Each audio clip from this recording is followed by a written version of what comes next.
సూర్యాపేట జిల్లా కేంద్రంలోని ఎరువుల దుకాణాలను తనిఖీలు చేసిన అడిషనల్ డైరెక్టర్ నరసింహరావు మనగ్రోమోర్, విజయదుర్గ, రుక్మాకర్ ఎరువులు దుకాణాలను ఆకస్మికంగా తనిఖీలు చేసి వాటిలో ఉన్న నిలువలను అడిగి తెలుసుకుని వివరాలు వెల్లడించారు. రైతులకు యూరియా ఓటీపీ పద్ధతి సులభతరంగా అర్థమయ్యేలా రీతితో పలు సూచనలు చేయాలని సూచించారు. ఎవరైనా ఎంఆర్పీ ధరల కంటే అదనంగా అమ్మినట్లయితే కఠిన చర్యలు ఉంటాయని హెచ్చరించారు. ఈ కార్యక్రమంలో సూర్యాపేట జిల్లా అగ్రికల్చర్ ఆఫీసర్ శ్రీధర్ రెడ్డి, సూర్యాపేట మండల అగ్రికల్చర్ ఏవో ఆఫీసర్ కృష్ణ సందీప్, అలాగే ఫెర్టిలైజర్స్ షాప్ యాజమానులు, రైతులు తదితరులు పాల్గొన్నారు. జిల్లాలో ఫర్టిలైజర్ యాప్ అంటే ఎరువుల యాప్ ఒకటి ప్రత్యేకంగా మన 5 జిల్లాల్లో ఏర్పాటు చేయడం జరిగింది. అది నల్గొండ, పెద్దపల్లి, తర్వాత జనగాం, మహబూబాద్ ఈ జిల్లాల్లో మనకి యాప్ అనేది చేయటం జరిగింది. అయితే ఈ యాప్ వల్ల రైతుకి సులభంగా అందటానికి, అదేవిధంగా వాళ్ళ ఇంట్లో నుంచి ఉండి వాళ్ళ యొక్క ఎకరేజ్ని బట్టి, ఎకరాలను బట్టి వారు యూరియాని పొందటానికి అవకాశం ఉంటుంది. మనము రైతు డీలర్ షాప్ దగ్గరికి వెళ్ళి లైన్లో నిలబడటం కానీ, గుంపులుగా ఉండటం అనేది అవకాశం లేకుండా రైతులు సౌలభ్యంగా సులభంగా ఎరువులు పొందడానికి ప్రత్యేకమైన యాప్ ఒక 5 జిల్లాల్లో మన ప్రయోగాత్మకంగా ప్రయత్నం చేయడం జరుగుతుంది. అది కనుక మరి సక్సెస్, చిన్న చిన్న సమస్యలు ఉండి అన్నింటినీ పరిష్కరించి సక్సెస్ చేస్తే తెలంగాణ వ్యాప్తంగా ఈ యొక్క యాప్ను తీసుకురావడానికి ప్రభుత్వం ఆలోచన ఉంది.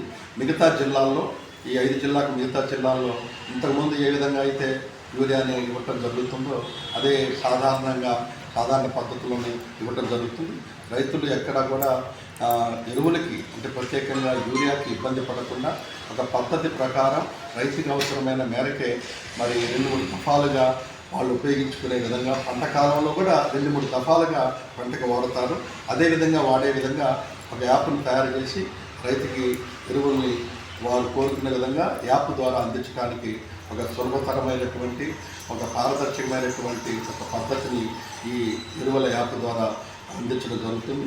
కాబట్టి రైతులు ఈ యొక్క అవకాశాన్ని సద్వినియోగం చేసుకోవాలి. వారికి ఎటువంటి ఇబ్బంది లేకుండా రాబోయే రోజుల్లో ఈ యాప్ ద్వారా, ఎరువుల యాప్ ద్వారా యూరియాని పొందవచ్చు అని తెలియజేయడం జరుగుతుంది. సార్, రైతుకు ఒక్కొక్క రైతుకి ఎన్ని కట్టాలి సార్? రైతుకి సాధారణంగా వాళ్ళు ఎన్ని పంటను బట్టి ఎన్ని బస్తాలు వాడతారో ఆ విధంగా ఇవ్వటం జరుగుతుంది. యూరియా అయితే 2.5 బ్యాగులు, ఏది వరికి 2.5 బ్యాగులు ఇస్తాం. అలాగే మొక్కజొన్న పెడితే 4 బస్తాలు ఇస్తున్నారు. మిర్చికి, పత్తికి వేరే విధంగా 5 బస్తాల వరకు కూడా ఇవ్వటం జరుగుతూ ఉంది. సాధారణంగా ఎంత వాడతారో అంత ఇస్తున్నాము. పోతే ఏంటంటే ఆ పంట కాలం మొత్తానికి అవసరమైన బస్తాలు ఒకేసారి ఇవ్వటం జరగదు, 2-3 దఫాలుగా ఇవ్వటం జరుగుతుంది. కాబట్టి ఒక 15 రోజుల వ్యవధిలో వారికి ఇవ్వటం జరుగుతుంది. వారికి ఎంతైతే వాడతారో అంత క్వాంటిటీని కూడా 2-3 దఫాలుగా ఇవ్వటం జరుగుతుంది. సరిగ్గా ఈ యాప్ ద్వారా మొదటగా రైతుల్లో అంటే రైతు వేదికల ద్వారా ప్రతి రైతులను కూడా కలిసి వాళ్ళకి చెప్పడం జరుగుతుంది. అలాగనే వివిధ కంపెనీ వాళ్ళు, వాళ్ళ యొక్క రిసోర్స్ పర్సన్స్ ఎవరైతే ఉన్నారో వాళ్ళ ద్వారా కూడా తెలియజేయడం జరుగుతుంది. మా డీలర్లు కూడా దీంట్లో ట్రైనింగ్ ఇవ్వడం జరిగింది. ఎరువులు ఎవరైతే సేల్ చేస్తారో వాళ్ళందరూ కూడా ఇవ్వడం జరిగింది. అక్కడికి వచ్చినా కూడా రైతులకి సవివరంగా తెలియజేయడం జరుగుతుంది.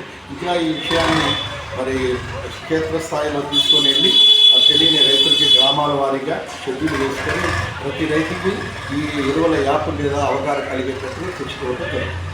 సరిగా ఉంటాయి. ఏదైనా ఎంఆర్పి రేటుకి అదనంగా అమ్మితే తప్పనిసరిగా వాళ్ళ మీద చర్యలు తీసుకుంటాం. అలాంటిది ఏదైనా ఉంటే ఆ సంబంధిత అగ్రికల్చర్ ఆఫీసర్ గారి దృష్టికి తీసుకొని వెళ్తే వాటి మీద చర్యలు తీసుకోవడం జరుగుతుంది.